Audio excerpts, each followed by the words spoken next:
Hi, welcome to my Fireside Stories number 2. This is based on a true story that happened to my dad when he was in the RAF during the war, when he was training in Canada in 1942. He was training to be a pilot. And this one's written by my good friend Anthony Crawford and myself. So here we are, A Flight into Madness by John Ebrington, which is my nom de plume, and Anthony Crawford. So here we go, A Flight into Madness by John Ebrington and Anthony Crawford. Like Harold Macmillan once said, events, dear boy, events. Events are what bring down tyrants. Events are the very stuff of history. Faced with events such as those that bring disaster to the powerful, poor mortals such as us tend to look for conspirators, plotters, plotting the downfall of the great. Nowadays, people look to the alignment of the sun and the moon, the movement of the stars and the time of birth. People are desperate for explanations to everything to discover some order, to avoid the possibility that after all is said and done, chance, and only chance, is the one explanation for the things that happen to us. Me? All I know is events.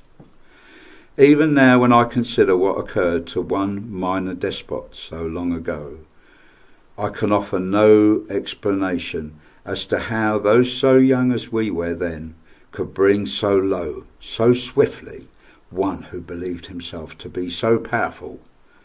All I can do is describe to you the events as they unfolded. Canada, 1942, RAF training. Perhaps it was my dual nationality, born in Lyon to a French mother, aged 17, I moved to the village of my English father's youth as the Nazis moved in on Paris. Yes, I think it was the mix of French and English that provided my childhood with wonderful, curious cultural contradictions. In spite of the dreadful tyranny at the camp, I loved every minute because of the melting pot of cultures that were there. Only about 25% of the men at the camp actually came from Britain. The rest? Well, there were Aussies. From the rowdiness and the general bawdy antics, you would think they were the most numerous, but of course they weren't. They were instead a sizable number of French and British Canadians. There were Africans, North Africa mainly, Algeria, Morocco, some from Kenya, and as far away as Rhodesia, as it was then called. Of course, there were plenty of free French, and the bravest of all, the loners, mostly those whose loyalties were to ideology or to resistance to Hitler's tyranny, true men from Jamaica, Argentina, and India. They came from all over the world to help us. You know, racists today ignore this. Then, of course, there were our instructors. Of those who managed to survive 30 or so raids over Germany, they were declared unfit for further service due to any one of a number of maladies, ranging from anxiety to panic attacks to just plain bonkers. Their symptoms? Well, to see their symptoms, one had to experience their teaching. Anything might happen during the training flight, often doing outrageous aerial manoeuvres such as hedge hopping to worry the cattle. My instructor was a Yank, a splendid jazz musician, pianist. They say he'd been professional before the war, and any night you liked, he would carry on playing until the small hours, provided he was kept supplied with whiskey. So, when we took off the following morning for instruction, he would say over the intercom, "Do what you damn well like. I'm going to have a sleep." These were the mad. dispatched to prepare young fools for the madness to come. But insanity of a kind came to visit sooner than any of us expected. As I said, the Aussies were a right bunch of characters, always in the shower block. They were sprucing themselves up in the hope of impressing the young ladies in the bar that night. I remember they'd always sing a comical version of Waltzing Matilda. Couldn't repeat it here. There was this wiry old sergeant who, despite his thin frame, would bellow really loudly. He would tell them off. "Shut your big fat Aussie foul-mouthed gobs," he'd shout, till later that night when he was drunk. Then he'd say, "Come on, lads, let's hear that song again." I admired the brashness of the Aussies, being keen on the ladies one night before they went to a dance. They all stuffed a banana down the front of their trousers in the hope of making a favourable impression. However, they gave the game away by thrusting their gyrations and smirks on their faces. Flight Sergeant was responsible for discipline, and we called him Flight.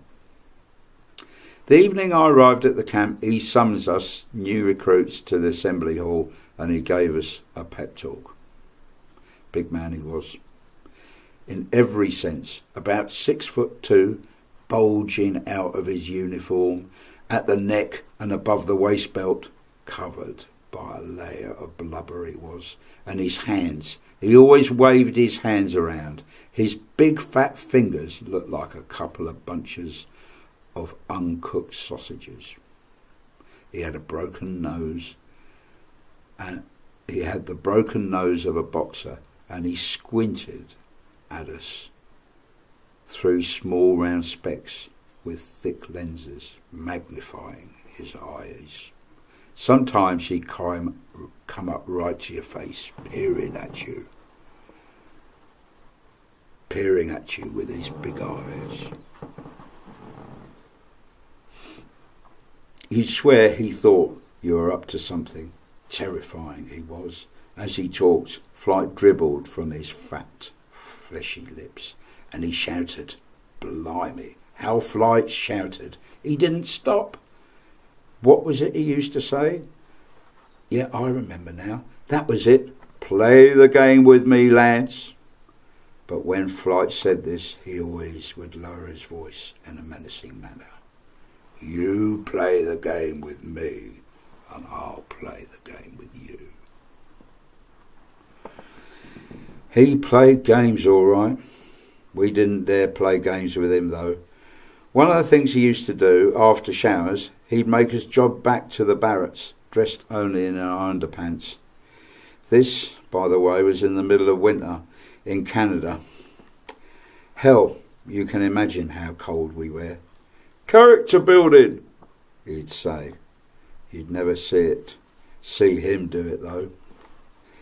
Flight had rules for everything. We were only young, never saw nothing of life, preparing probably to die. After training, all we wanted to do was to have fun. You know, but then Flight had his rules. And if you dared break them, you were in for it. You were really in for it. I think he must have been teetotal. In any event, he clearly wanted to make it difficult for us to go and have a pint. One of his rules was you weren't allowed to walk directly from the barracks to the mess. Distance, only about 100 yards. No, instead, he made us walk 2 miles all around the perimeter of the base to get to the mess. You can imagine the risk of getting lost in the dark on the way back, especially if you had one too many. Another rule Flight had, for our benefit, you understand, were the extracurricular tests on aircraft theory. One problem was the 2 with the lowest scores each week had to clean the lavatories. You might say that he was being cruel to be kind, but he made them use toothbrushes. Flight's pep talks became part of the weekly routine. Always the same message. Play the game with me, lads. He was menacing, and like little mice, we wouldn't dare squeak. All we knew was sooner or later there was going to be big trouble with him. Of course, we were starting to learn to fly aeroplanes, and sooner or later we all achieved that great achievement of going solo. The more we learned, the more Flight became irritable. The more he bullied and picked on the loners mainly. The more he bullied and he picked on the loners mainly. One day, Flight screamed right in the face of an Asian lad from Kerala in India. I remember Hindipal Buri was his name. He was small and quiet. Flight towered over him and screamed a load of spittle in his face. Do you understand English?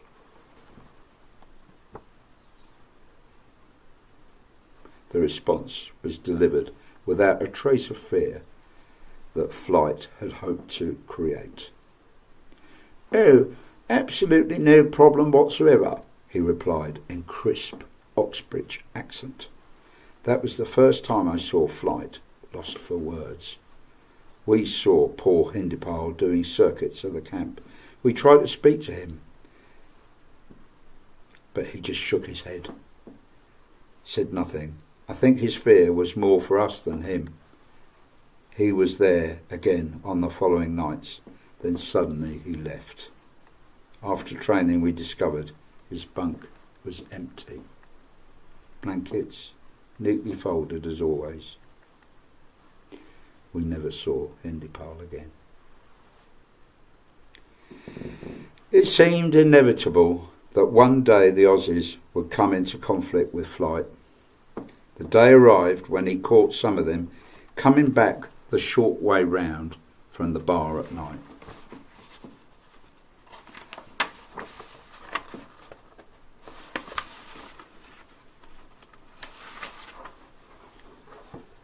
Stupid fools, they were a bit drunk and drawn attention to themselves by singing that comical version of Waltzing Matilda.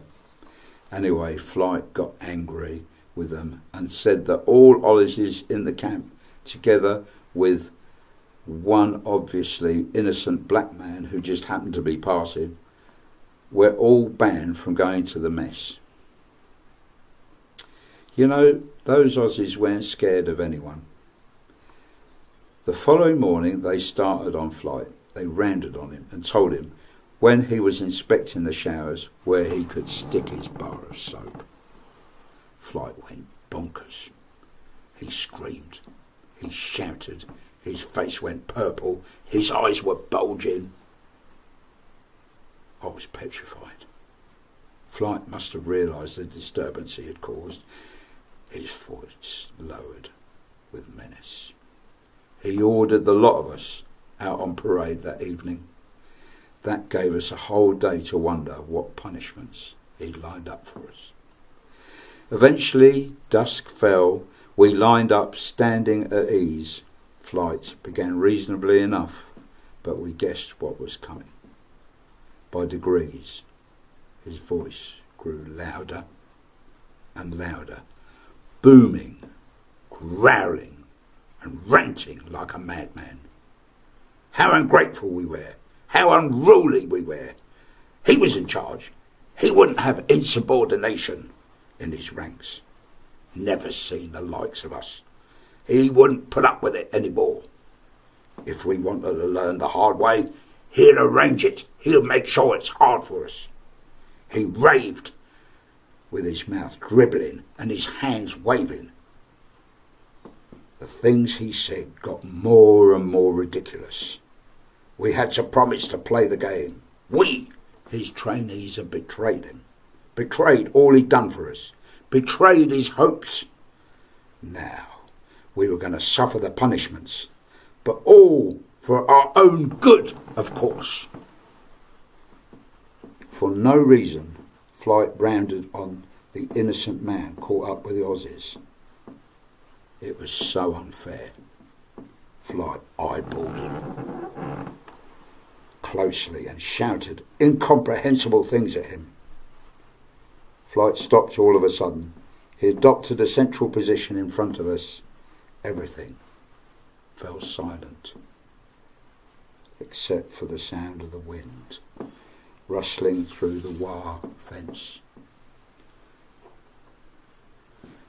There was a pause. Calmness descended upon Flight's face as he surveyed us, and he looked at us with disgust. And then he bellowed, "Attention!"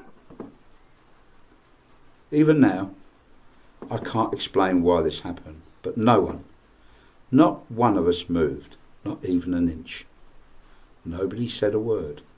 We acted as one, as if all had silently agreed to do nothing. All day there hadn't been a hint of dissent. Fear? Yeah, plenty. But dissent? That was unheard of. Something had happened between us, all of us, that very instant. And I've no idea what it was. But no one moved. Then the order came again, louder, still this time with menace. "Attention!" Again. Nobody moved. He glared. Sweat trickled down his forehead, though it was freezing.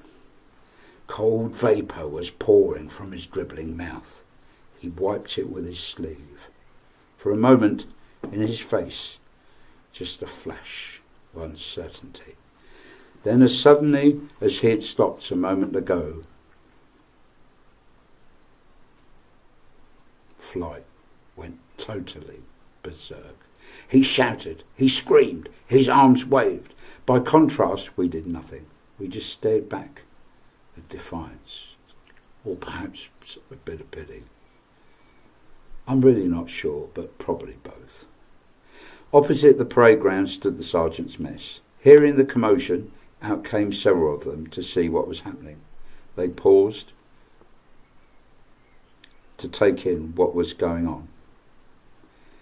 Then, like us, seemed to decide as one. They moved towards the failing lunatic. I thought they would seek to calm him, discover the reason for his rage. Then we'd be in big trouble. To my surprise, without saying a word, the three picked him up and physically carried him into the mess, his arms still flailing, voice ranting as he was carried away. Still on the parade ground we remained, wondering what to do. The squadron leader emerged from the mess. I dreaded what he'd say to us, and I was convinced we were in big trouble. Quietly, he told us to return to our barracks. I have never since understood how all of us, independently and quite spontaneously, decided as one to defy Flight. But the most remarkable thing was perhaps that there was absolutely no response to our mutiny. Later we heard that Flight had experienced some kind of mental breakdown and had been placed in a psychiatric hospital. Part of me felt a bit sorry for him, but that soon passed. To my relief, he never came back. The petty rules and punishments disappeared overnight. He was replaced by another flight sergeant called Macduff, a Scot with masses of freckles and red hair. Being a skilled piper, he liked nothing better than to lead us round the airfield, him in front playing his pipes and us marching to his music. Very occasionally, he used to let us do a rendition of that comical Waltzing Matilda song. I must say, I've never experienced it. Marching to bagpipes out in the open air can be quite magical. Anyway, that's all the discipline we got from Macduff. That's the end of the story. Thank you very much for listening. Cheerio.